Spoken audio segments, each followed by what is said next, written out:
आज के इस वीडियो में हम रानी लक्ष्मीबाई का पूरा जीवन के बारे में जन्म से लेकर बलिदान तक तिथियों के साथ जानेंगे। आज हम भारत की उस वीर नारी के बारे में पढ़ेंगे जिसका नाम सुनते ही साहस, बलिदान और देशभक्ति याद आ जाती है।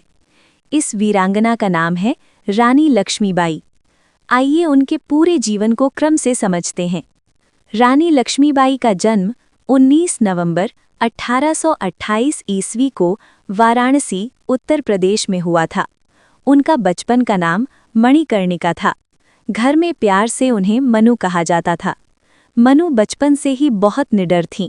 वे लड़कों के साथ घुड़सवारी, तलवारबाजी और कुश्ती करती थीं। यहीं से उनके अंदर वीरता के गुण पैदा हुए।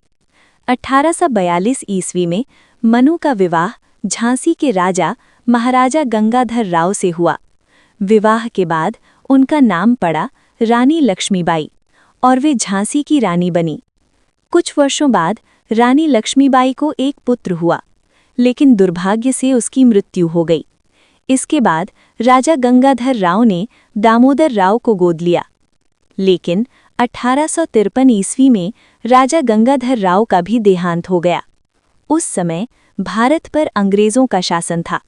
अंग्रेजों ने डॉक्ट्रिन ऑफ लैप्स नाम की नीति बनाई थी। इस नीति के अनुसार जिस राजा का अपना पुत्र ना हो, उसका राज्य अंग्रेज छीन लेते थे। इसी नीति के तहत अंग्रेजों ने कहा, झांसी अब अंग्रेजों का होगा। रानी लक्ष्मीबाई ने अंग्रेजों को साफ जवाब दिया, मैं अपनी झांसी नहीं दूंगी।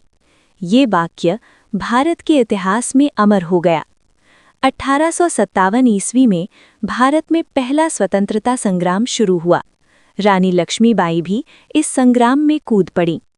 उन्होंने सेना तैयार की, महिलाओं को युद्ध सिखाया, स्वयं युद्ध का नेतृत्व किया। मार्च 1858 ईस्वी में अंग्रेज सेनापति सर ह्यू रोज ने झांसी पर हमला किया। रानी लक्ष्मीबाई अपने दत्तक पुत्र दामोदर राव को पीठ पर बांधकर घोड़े पर सवार होकर युद्ध भूमि में उतरी। उन्होंने तलवार और बंदूक से अंग्रेजों का डटकर मुकाबला किया। जब झांसी हाथ से निकल गई तो रानी लक्ष्मीबाई कालपी पहुंची। फिर ग्वालियर पर अधिकार किया और वहां फिर से युद्ध किया।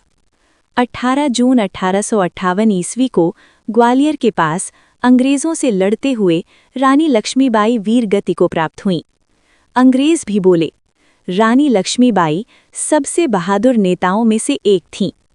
तो दोस्तों, ये था रानी लक्ष्मीबाई की कहानी। वीडियो अच्छा लगा हो तो लाइक करें, शेयर करें और चैनल को सब्सक्राइब ज़रूर करें।